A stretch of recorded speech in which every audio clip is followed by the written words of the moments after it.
دیروز رفته بودم دکتر به خاطر یه مشکلی که داشتم.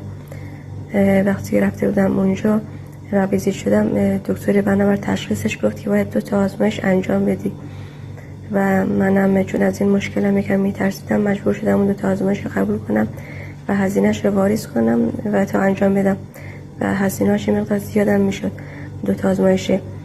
بعد دکتر اون آزمایش اولیه‌اش رو انجام داد و جوابش هم همون موقع زود در اومد و بنابر اون آزمایش اولیه برام قرص و دارو نوشت و گفت که برو استفاده بکن تا خوب بشی.